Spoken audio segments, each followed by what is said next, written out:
좌우로 한번 인사하겠습니다. 잘 오셨습니다. 감사합니다. 지난주 우리 출애굽기를 마치고 오늘부터는 주일 오전에 여호수아 말씀을 함께 우리 나누도록 하겠습니다.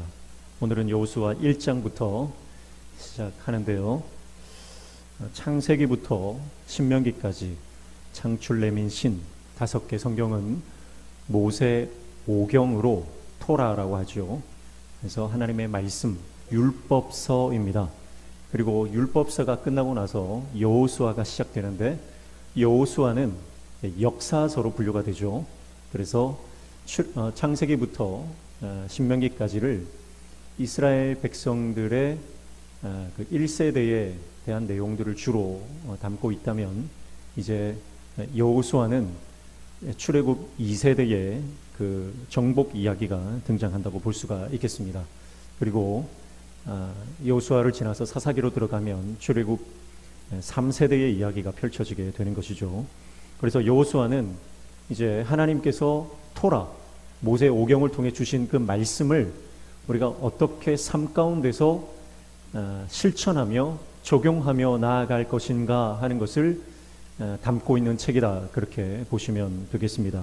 하나님께서 약속하신 그 약속의 땅을 믿음으로 정복하는 이 말씀들을 통해서 우리 삶 가운데 정복해야 할 하나님께서 약속하신 땅, 약속하신 삶의 영역들을 하나님의 나라로 채워가고 확장시켜 나아가는 저와 여러분의 삶이 되시기를 축복합니다. 먼저 1절 보시면, 여호와의 종 모세가 죽은 후에 여호와께서 모세의 수종자 눈의 아들 여호수아에게 말씀하여 이르시되, 그렇게 말씀합니다. 우리가 출애굽기에서 계속 살펴봤지만 하나님께서는 모세를 부르시고 모세에게 말씀하여 이르시되, 그렇게 말씀하세요. 그래서 이것을 신학적으로는 말씀 사건 공식이다, 그렇게 말해요. 그래서 모든 하나님의 역사는 말씀으로 시작되는 것입니다. 모든 하나님의 일은 하나님이 말씀하시고 그 말씀을 듣고 순종하는 백성들이 있을 때에 하나님의 역사가 일어나고 하나님의 나라가 펼쳐지기 시작하는 겁니다. 오늘 저와 여러분의 인생 가운데도 그 하나님의 말씀이 들려지는 은혜가 있기를 축복합니다. 귀를 닫고 있으면 들리지 않습니다. 사모하는 마음으로 마음을 열고 주님을 바라봐야 되는 거예요. 오늘 이 시간에도 1시간 예배를 드리면서 짧은 시간이지만 마음을 닫지 마시고, 이전에 드렸던 똑같은 하나의 예배처럼 생각하지 마시고, 오늘이 내 인생의 마지막 예배인 것처럼 하나님 앞에 집중하여 목숨 걸고 하나님의 말씀을 들으시기를 축복합니다. 그렇게 하나님의 말씀이 우리 가운데 들려질 때 하나님의 역사가 펼쳐지기 시작하는 거예요. 그런데 오늘 말씀에는요, 그 모세가 죽었다는 거예요. 모세가 죽고 하나님의 말씀을 듣는 대상이 바뀝니다. 그래서 여호수아에게 말씀하여 이르시되라고 하는 것이죠. 2절에도 보면 내 종 모세가 죽었으니, 그렇게 말씀하면서 이제 모세를 통해 역사하시던 시대가 끝났다. 이제 여호수아를 통해서 하나님께서 역사하실 것에 대해서 강조해서 말씀하고 있는 것을 볼 수가 있습니다. 사랑하는 성도 여러분, 모세가 어떤 사람입니까? 모세는 이스라엘 백성들의 상징적 인물이고 가장 위대한 영도자로 인정받는 그런 종이죠. 그래서 이스라엘 백성들은 모세가 죽고 나서 한 달 동안 애곡하며 슬퍼했습니다. 더 이상 모세 없이는 어떻게 이 광야 생활을 해나갈지, 그리고 가나안 땅을 정복할지 막막한 상황이라고 하는 것이죠. 그러나 여러분, 모세가, 그 위대한 인물 모세가 죽어도 하나님의 역사는 계속된다는 거예요. 여러분, 그래서 우리가 사람을 의지해서는 안 됩니다. 역사의 주인공은 하나님이신 줄로 믿습니다. 그래서 여호수아를 통해서 우리에게 강력하게 첫 번째 말씀하시는 것이, 모세가 없어도 하나님의 일이 진행된다는 거예요. 하나님의 일은 사람이 하는 것이 아니라 하나님이 하시는 것이고, 사람은 그저 도구이기 때문에 그렇습니다. 그리고 모세가 죽어야만 새롭게 시작될 새 시대의 역사가 있다는 거죠. 그래서 여러분, 우리가 새로운 시대의 경계선, 시대의 전환점에 놓여 있을 때에 우리는 하나님께 집중하는 예배자가 되어야 됩니다. 그래서 사람에게 집중하지 마시고 상황이나 형편에 집중하지 마시고 오직 하나님께 우리가 집중하여 주님을 바라볼 때 하나님은 여전히 동일하게 역사하시는 줄로 믿습니다.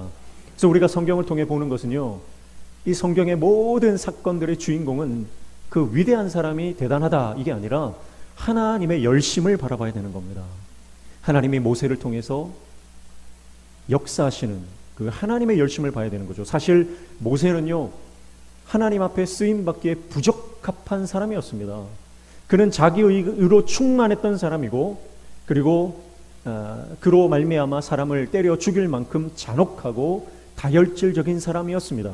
그러나 하나님은 그를 숙성시키시는 과정, 그를 성숙시키시고 겸손히 자기 힘을 다 빼고 하나님만 의지하는 하나님의 사람이 되도록 하나님은 그를 미디안 광야로 몰아내시고 철저하게 연단시키시는 거예요.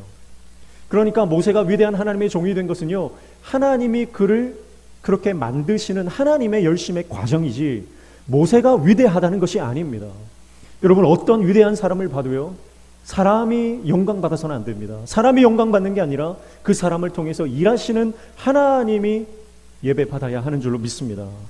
그래서 교회에서도요, 어떤 사람도 영광을 받아서는 안 됩니다.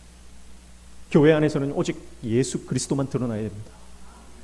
사람이 드러나서는 안 되는 거예요. 교회가 분열되고 쪼개지고 교회가 갈등 가운데 빠지는 것은 사람이 드러나기 때문에 그런 거예요. 어떠한 사역과 어떠한 일들 가운데서도요, 사람이 예배 받는 것이 아니라 하나님이 드러나시고 하나님이 영광 받으시는 우리 교회 되시기를 축복합니다. 모든 역사의 주인공이 사람이 아니라 하나님이시라는 것을 우리가 인정할 때, 그러면요, 어떤 믿음이 들어오냐면, 나는 연약하지만 나를 통해서도 일하시겠구나, 그 믿음이 들어오는 거예요. 모세가 위대해서 모세를 통해서 이스라엘이 출애굽한 것이 아니라 위대하신 하나님이 부족한 모세를 쓰셨다는 믿음이 들어오면요, 하나님께서 나를 쓰셔서 이 교회를 부흥시키시고 나를 쓰셔서 이 교회의 예배를 회복시키시는 하나님의 영적 부흥을 허락해 주신다는 믿음으로 우리는 나아가게 될 줄로 믿습니다. 그래서 하나님께서는 모세를 이어 여호수아를 들어 쓰시는 것이죠. 그런데 오늘 이 여호수아라고 하는 이름을 좀 주목해 보고 싶은데요, 여호수아의 원래 이름은요, 여호수아가 아니라 호세아였습니다. 민수기 13장에 보면은 모세가 12정탐꾼을 각 지파별로 뽑아서 가나안 땅을 정탐하도록 명령을 내립니다. 그러면서 그 12정탐꾼의 이름을 하나하나 부르는 거예요. 그런데 눈의 아들 호세아가 등장하죠. 그런데 그 장면에서 모세가 호세아를 여호수아라고 그 이름을 개명해서 바꾸어 부르는 장면을 볼 수가 있습니다. 호세아라고 하는 것은요, 구원이라는 뜻이에요. 구원. 그런데 여호수아라고 하는 것은 이 호세아에 여호와, 하나님의 이름이 들어가서 여호수아, 그래서 여호와께서 구원하신다라고 하는 그런 뜻이 되는 것입니다. 그러니까 호세아라고 하는 것은 어쩌면 개인의 구원을 말할 수 있겠지만, 여호수아라고 하는 것은 하나님께서 민족을 구원하시는 주권자, 주체가 되심을 강조하는 그런 내용이라고 볼 수가 있겠죠. 그래서 의도적으로 12정탐꾼이 가나안 땅에 들어가기 직전에 하나님은 모세를 통해서 여호수아의 그 호세아의 이름을 바꿔주심으로 모든 이스라엘의 역사의 주도권을 쥐고 계신 분이 하나님이시다. 구원은 하나님께로부터 온다. 그래서 하나님을 붙들어야 함을 말씀하고 있는 것이다. 그렇게 볼 수가 있겠습니다. 여러분, 그러니까 이스라엘 백성들이 가나안 땅을 정탐할 때 필요한 것이 군사적인 시선, 실리적인 안목이 아니라 영적인 안목, 신앙이 필요하다, 믿음이 필요하다는 것을 말씀하고 있는 것이죠. 그래서 호세아의 이름을 여호수아로 개명한 사실을 우리는 볼 수가 있습니다. 사랑하는 성도 여러분, 오늘 우리가 인생을 살아갈 때에 모세가 죽은 이 그런 상황에 놓일 수가 있습니다. 모세가 죽었다는 것은 지금 인간적인 기대가 사라졌다는 것이고 상황이 녹록지 않다는 뜻이에요. 광야 한가운데 그들을 지금까지 40년 동안 인도했던 위대한 지도자가 사라졌다는 것은 이스라엘이 지금 가장 심각한 위기 가운데 놓여 있음을 말하는 것입니다. 그러나 하나님께서 여호수아를 들어쓰셔서 여호수아를 통해서 하나님 다시 역사하신다는 것은 여호수아, 하나님이 구원하신다. 이스라엘 백성들이 바라봐야 할 대상은 상황도 아니요, 환경도 아니요, 형편도 아니요, 오직 하나님이심을 말씀하고 있는 줄로 믿습니다. 그래서 이 여호수아를 통해서 이스라엘 백성들을 위로하시고 용기를 주시는 하나님, 오늘 저와 여러분이 용기를 얻고 담대할 수 있는 근거는 오직 하나님 한 분인 줄로 믿습니다. 하나님만이 우리의 담대함의 유일한 근거가 되시는 것이죠. 그 하나님을 바라볼 수 있는 저와 여러분 되시기를 축복합니다. 그리고 3절과 4절의 말씀에 보시면 하나님께서 이렇게 말씀하시죠.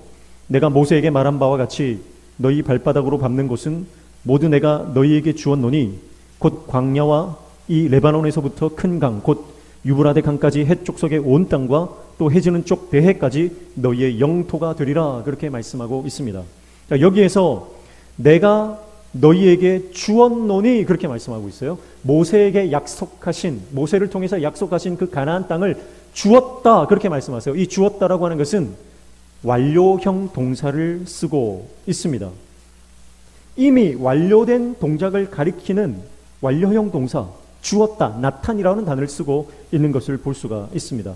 그러니까 여러분, 하나님의 약속, 하나님의 계획 안에서 이미 가나안 땅은 그들의 소유로 확정되었음을 말씀하고 있는 거예요. 그들이 그 땅을 아직 밟지 않았고 그 땅에 아직 들어가지 않았지만 하나님께서는 이스라엘 백성들에게 약속하신 바를 반드시 이루고야 마시겠다. 하나님의 그 계획 안에 이미 그 땅은 이스라엘의 소유가 되었음을 하나님께서 확정시켜 주시는 것이다, 이렇게 볼 수가 있는 거예요. 그러니까 여러분, 하나님이 주시고자 하면 아직 내 손에 쥐어지지 않았다 하더라도 이미 받은 줄로 알고 감사함으로 나아가시기를 축복합니다. 그게 믿음이에요. 그런데요, 하나님께서 요구하시는 게 하나 있습니다. 그게 뭐죠? 그 땅을 밟으라는 거예요. 믿음으로 밟으라는 거예요. 내가 약속한 땅을 주겠는데 너희가 그 땅을 밟을 때 주겠다는 겁니다. 그러니까 여러분, 믿음이라고 하는 것은요, 단지 추상적인 하나님의 약속을 그저 기다리는 것이 아니라 하나님에 대한 약속에 대한 신뢰, 믿음이 있다면 그 믿음을 가지고 순종의 자리로 나아가라. 그래서 그 땅을 밟으라, 그렇게 말씀하고 있는 것입니다. 여러분, 믿음이라고 하는 것은 가만히 기다리는 것이 아닙니다. 믿음은 하나님께서 주시고자 하신 것을 믿음으로 순종하는 것입니다. 저절로 주어지는 것이 아니라 영적 땅밟기와 같은 순종함으로 주어지는 것이 바로 하나님의 언약, 약속의 성취라고 하는 것입니다. 사랑하는 성도 여러분, 오늘 하나님께서 우리에게 요구하시는 것 순종인 줄로 믿습니다. 그래서 순종하며 나아갈 때에 지금 내 앞에 아직까지 눈에 보이는 것이 없고 손에 잡히는 것이 없다 할지라도 하나님께서 주시고자 약속하신 것을 믿음으로 바라보고 내가 믿음으로 선포하고 순종의 자리로 나아갈 때 하나님께서는 그 약속을 반드시 성취해 주시는 줄로 믿습니다. 그러면 영적인 땅밟기를 해야 되는데요. 그럼 영적인 땅밟기가 도대체 뭔가, 정말 뭐 내가 원하는 그 땅에 뭐 사고 싶은 집 앞에 가서 그 땅을 주위를 돌아야 되는 것인가? 우리는 이 영적 땅밟기가 무엇인가에 대한 고민을 해볼 필요가 있겠죠. 제가 여러 번 말씀드렸지만 저는 2021년 1월 27일 우리 가족들과 함께, 우리 아이들과 함께 2021년 1월 27일 수요일 밤 9시 반경에 우리 명신교회 마당에 와서 기도를 했습니다. 하나님께서 저희를 이 교회로 보내시려면 우리에게 약속의 말씀을 달라고 그냥 집에서 기다리면서 기도했던 게 아니라 아이들을 데리고 함께 명신교회 마당에 와서 함께 기도를 했습니다. 그리고 인증샷도 찍어놨어요. 궁금하신 분들은 제가 보여드릴 수 있습니다. 여러분, 그러니까 하나님께서 우리에게 약속하신 그 약속을 믿음으로 순종의 자리로 나아가는 땅밟기를 한다는 것은 바로 하나님의 약속을 믿음으로 반응한다는 뜻입니다. 믿음으로 반응한다라고 하는 것은 바로 하나님께서 약속하신 것을 내가 하나님께서 믿음의 순종을 요구하실 때에 그것을 믿음으로 온전하게 반응하는 것이죠. 여기에서 명심할 것은 하나님이 가서 밟으라고 하는 땅을 밟는 것입니다. 내가 원하는 땅을 밟는 게 아닙니다. 내가 이루고자 하는 뜻, 내가 얻고자 하는 것을 구하는 것이 아니라 하나님의 약속을 바로 분별하고 하나님께서 주시고자 하는 것에 대해서 그것에 시선을 두는 것입니다. 그러니까 여러분, 신앙이라고 하는 것은요, 내가 원하는 것을 관철시키는 게 아닙니다. 신앙이라고 하는 것은 내 삶 가운데 하나님의 뜻이 이루어지도록 하는 거예요. 근데 우리는 교회를 다니는 이유가 내가 원하는 것을 얻고 내가 바라는 그 성공을 이루기 위해서 어쩌면 하나님을 이용하는 그런 모습으로 변질되어 버린 경우가 많은 거죠. 신앙의 본질은요, 내가 원하는 것을 이루기 위함이 아닙니다. 하나님이 내 삶 가운데 무엇을 이루기 원하시는가를 묻고 하나님께서 이루고자 하는 것을 우리가 순종하며 나아가는 것, 그것이 바로 영적인 땅밟기의 모습이다, 그렇게 볼 수 있는 것이죠. 청년들이 이번에 수련회를 가서 많은 은혜를 받고 돌아왔습니다. 한 가지 재미있는 얘기를 해드리면요, 수련회 가운데 수련회 추첨을 해가지고요, 그 추첨을 당한 한 청년이 나와서 이제 지시한 그 미션을 수행을 해야 되는데요, 사행시 짓기를 어떤 청년이 걸린 거예요. 그 사행시가 뭐냐면 할렐루야였습니다. 근데 이 청년이 할렐루야를 가지고 도저히 사행시를 할 수가 없는 거예요. 그래서 우물쭈물하고 있으니까 우리 교회 청년 중에 우리 장현석 청년이 나와가지고 그 할렐루야를 사행시를 했습니다.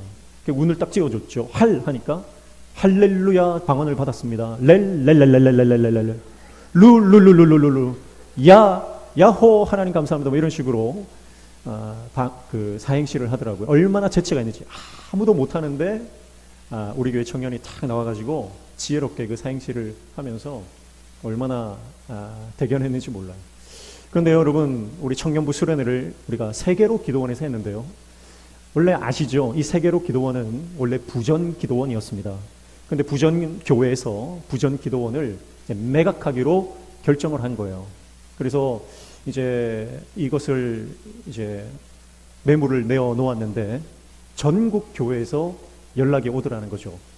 그 부지와 그 건물이 시세로 따지면 30억 이상의 가치가 있는 그런 부지였습니다. 그래서 한국교회 내려오는 교회들이 그 기도원을 인수하기 위해서 굉장히 노력을 많이 했다고 하는 거죠. 그런데 부정교회 목사님과 당의 장로님들이 기도를 하는 가운데 우리가 이 기도원을 아무에게나 그냥 돈을 많이 받아서 파는 것보다는 하나님께서 원하시는 곳에 주기를 원한다는 마음을 주신 거예요. 그러면서 연결된 곳이 어디냐면 울산에 있는 세계로 교회라는 곳입니다.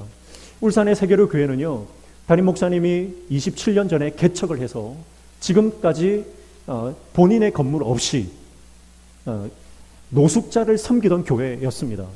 그래서 노숙자들을 정성껏 섬기고, 그리고 외곽에 수양관을 작은 것을 하나 지어가지고 거기에 해마다 노숙자들을 모시고 수련회를 진행했던 그런 교회예요. 그러니까 헌금이 걷어지고 돈이 생기면 끊임없이 노숙자를 섬기고 또 작은 교회들을 섬기던 그런 교회였어요. 근데 하나님께서 이 세계로 교회를 연결을 시켜주신 거예요. 그러니까 지금 시세가 30억 이상인데 세계로 교회 측에다가 이 돈이 있느냐? 우리는 그 돈이 없다. 현금이 하나도 없다. 그럼 어떻게 이거를 사겠느냐? 그럼 우리가 은행에서 대출을 한번 받아보겠다. 그래가지고 대출을 문의를 했는데 새마을금고에서 대출을 16억을 대출해 주기로 한 거예요. 그래가지고 교회에다 얘기를 했더니 우리한테는 지금 은행에서 16억을 대출받아서 이 기도원을 인수할 수밖에 없는 상황이다. 그랬는데 부전교회에서 이거 하나님 뜻이다. 그래서 16억의 그 기도원을 인수하도록 내어줬다는 거죠. 그래서 이 세계로 교회가 이제 부전 기도원을 인수해서 세계로 기도원, 그리고 세계로 교회, 그 안에 교회를 하면서 그리고 기도원을 운영을 합니다. 본인들은 돈이 현금이 하나도 없었대요. 근데 하나님께서 은혜를 주셔서 기도원을 인수하게 하시고, 그래서 그 기도원을 인수하고 나서 리모델링을 하고 난 이후에 가장 첫 번째 한 사역이 뭘까요? 다름이 아니라 그 기도원에서 가장 첫 번째 했던 사역이 노숙자들을 모시고 거기서 수련회를 한 거죠. 지금 이 교회 성도들은요, 27년 동안 노숙자를 섬기고 어려운 교회들을 섬기는 그 몸에 밴 그 습관들, 하나님 앞에 섬기던 그 모든 것들이 습관이 되어서 지금 한국교회 다음 세대들과 그리고 교회들을 아름답게 섬기고 있습니다. 너무 감사하게도요, 우리 청년들이 처음에는 울산에 있는 샬롬 수양관이라고 거기에 수련회를 가기로 했는데 그만 그 수양관이 갑자기 폐쇄가 되게 됐어요.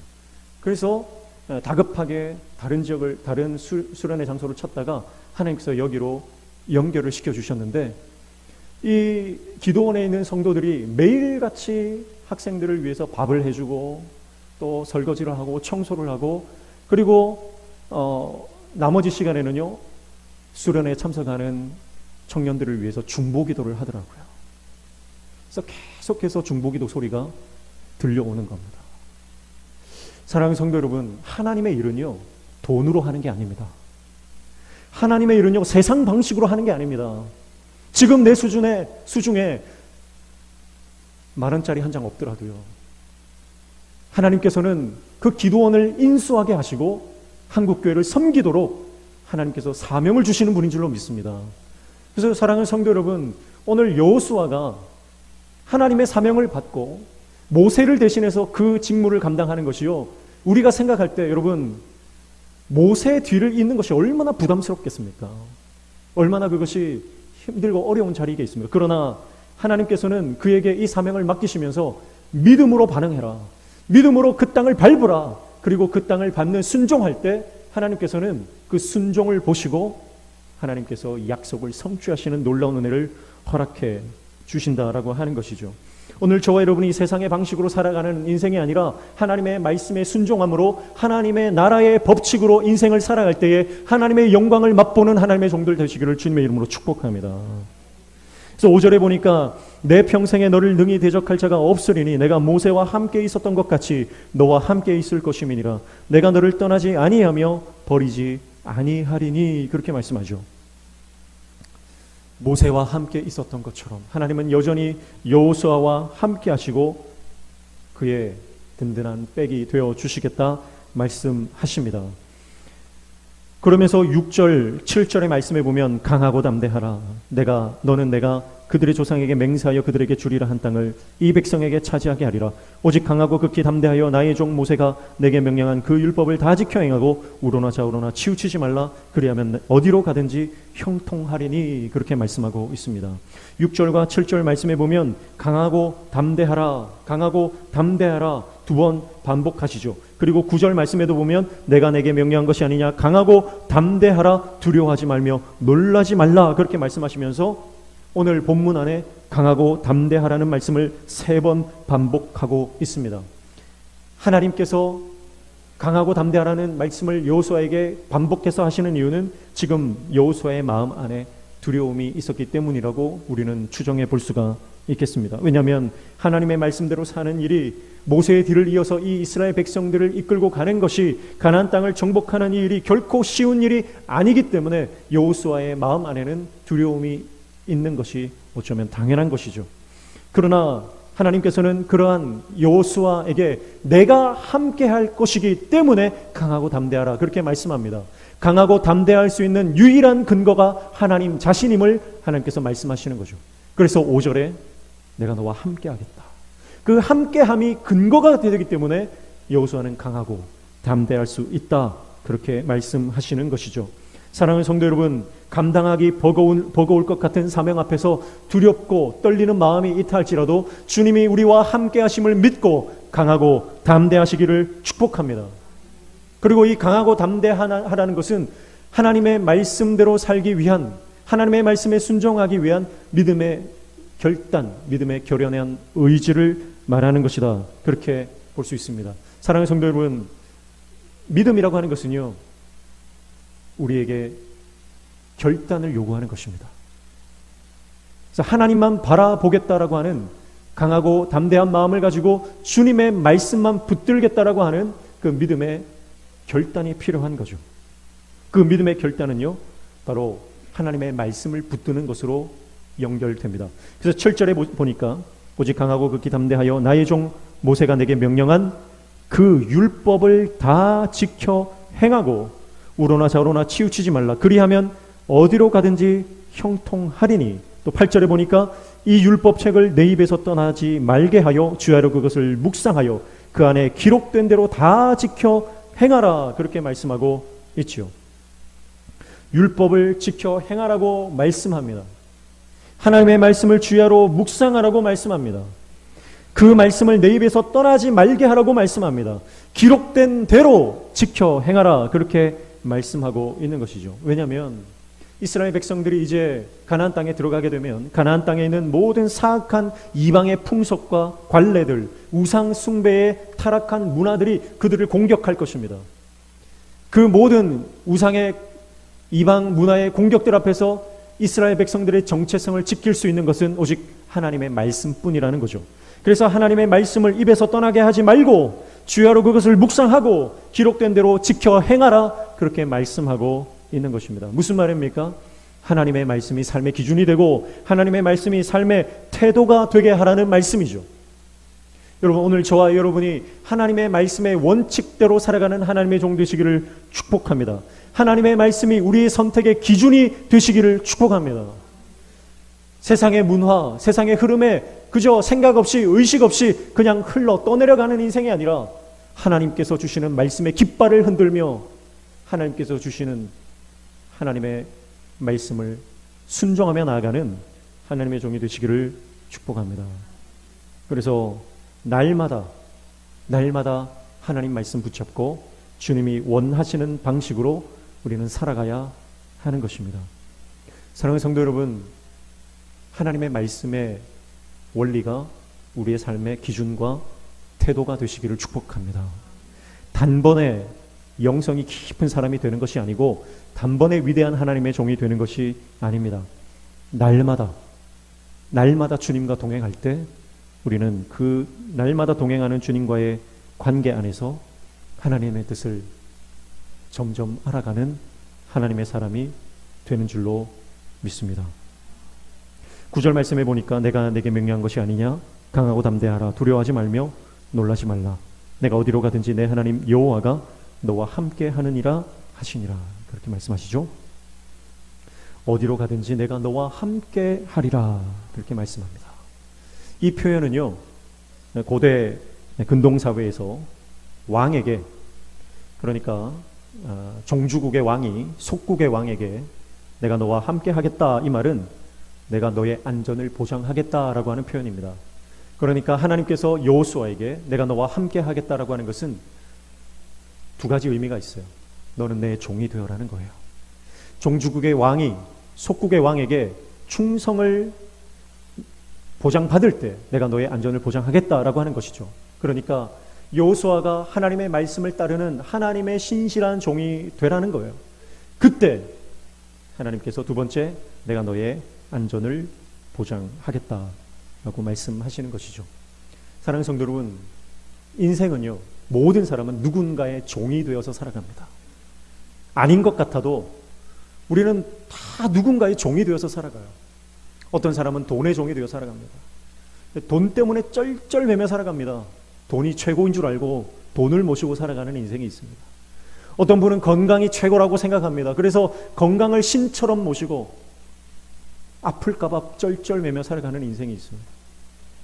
어떤 사람은 권력이나 세상의 영광이 우상처럼 되어서 그 우상을 모시고 우상 종이 되어 살아가는 인생이 있는 것이죠. 어떤 사람은 철학이나 사상의 종이 되어서 그 철학과 사상에 매인 채 포로가 되어 살아가는 경우도 있습니다. 그러면요, 이 사상과 철학은요, 우리의 관점을 고정시켜 버리기 때문에 생각이 변하기가 너무너무 힘듭니다. 생각의 포로, 생각의 종이 되어 버리는 것이죠. 우리는 아닌 것 같아도요, 다 누군가의 종으로 살아갑니다. 어떤 분들은 자식의 종으로 살아갑니다. 자식이 최고인 것처럼 자식을 위해서 그렇게 살아가는 인생도 있는 것이죠. 그러나 여러분, 우리 인생에 참된 샬롬, 참된 평강, 참된 구원을 주시는 것은 오직 우리가 하나님의 종으로 살아갈 때, 예수 그리스도의 종으로 살아갈 때, 여러분, 우리는 하나님의 참된 위로와 평강과 구원을 얻게 되는 줄로 믿습니다. 오늘 저 여러분이 세상의 종으로, 이 땅의 종으로 살아가는 것이 아니라 영원하신 하나님, 그분의 종으로 살아가는 하나님의 사람 되시기를 축복합니다. 그때에 어디로 가든지 하나님께서 함께 하시고 우리를 지켜 주시겠다 말씀하시는 것이죠.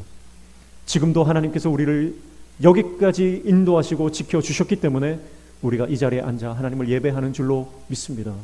하나님께서 날마다 눈동자처럼 지켜주시고 생명싸개로 우리를 쌓아주셨기 때문에 우리가 생명을 가지고 여기에 앉아 있는 것입니다. 오늘 우리가 주님을 왕으로 모시고 주님만이 우리 삶의 왕이십니다. 주님만이 내 삶의 주인이십니다. 그렇게 고백하며 나아갈 때 하나님은 그 고백을 기뻐 받으시고 우리의 삶을 붙들어 주실 줄로 믿습니다. 사랑하는 성도 여러분, 이스라엘 백성들이 출애굽하고 이제 가나안 땅으로 들어가는 장면입니다. 이스라엘 백성들의 승리의 보증수표는 다름 아닌 하나님과의 동행이었습니다. 하나님과 동행할 때 그들은 어디를 가든지 승리했습니다. 그러나 하나님과 동행하지 않을 때 그들은 실패를 맛볼 수밖에 없었습니다. 하나님과 동행할 때 광야조차도 하나님의 나라 천국으로 바뀌었지만 하나님과 동행하지 않을 때 광야는 아무것도 없는 그저 황무지가 될 뿐이었습니다. 사랑하는 성도 여러분, 오늘도 마찬가지입니다. 오늘 저와 여러분이 살아가는 이 세상도 예수 그리스도와 동행할 때 하나님의 승리를 맛보아 경험하게 될 줄로 믿습니다. 오늘 저와 여러분에게 맡겨주신 하나님의 사명들이 있습니다. 저마다 다른 사명들이 있어요. 누군가는 기도의 사명, 누군가는 전도의 사명, 누군가는 교회 학교 아이들을 가르치고, 누군가는 교회를 세우고, 저마다 다른 모든 사명들이 있습니다. 그러나 그 사명에 완수하는 방법은 한 가지입니다. 그것은 바로 예수님과 동행하는 것입니다. 예수님과 동행할 때에만 우리는 사명을 완수할 수 있습니다. 예수님과 동행하지 않으면 우리는 하나님께서 주신 사명을 감당할 수가 없는 것이죠. 오늘 하나님께서 말씀하십니다. 우리가 말씀을 붙잡고 주님을 쫓아갈 때 하나님은 우리를 포기하지 않으시고 우리를 버리지 않으시고 함께 하시겠다. 그리고 우리를 그 가나안 땅을 소유로 주시겠다. 그렇게 말씀하고 있습니다. 어쩌면 이제 여호수아 말씀을 통해서 우리는 하나님의 새로운 은혜의 새 전환점을 맞이하게 될 줄 모릅니다. 이제 우리 삶의 인생의 한 단락을 건너뛰어서 새로운 시즌으로 하나님께서 더 이전에 경험하지 못했던 새로운 은혜를 우리에게 주실 줄로 믿습니다. 그래서 저는 우리 성도들이 이전에 경험하지 못했던 놀라운 하나님의 새로운 은혜를 기대하시면서 오늘부터 그 은혜를 바라보며 믿음으로 영적 땅밟기를 하는 저 여러분 되시기를 축복합니다. 그때 하나님께서 약속하신 놀라운 이 언약의 축복들이 우리 삶 가운데 하나하나 주어지는 놀라운 은혜를 경험하게 될 줄로 믿습니다. 오늘 그 하나님의 나라를 경험하며 하나님의 살아계심을 우리가 날마다 체험하며 나아가는 하나님의 사람들 다 되시기를 주님의 이름으로 축복합니다. 기도하겠습니다. 하나님 아버지, 세상의 방식으로 살아가지 말고 말씀의 원칙과 십자가의 원리를 붙잡고 말씀을 쫓아 살아갈 때에 하나님께서 우리에게 약속해 주신 그 언약의 말씀을 이루시는 놀라운 역사를 경험하는 복된 인생, 하나님의 역사의 주인공 되게 도와 주시옵소서. 예수님의 이름으로 기도하옵나이다. 아멘.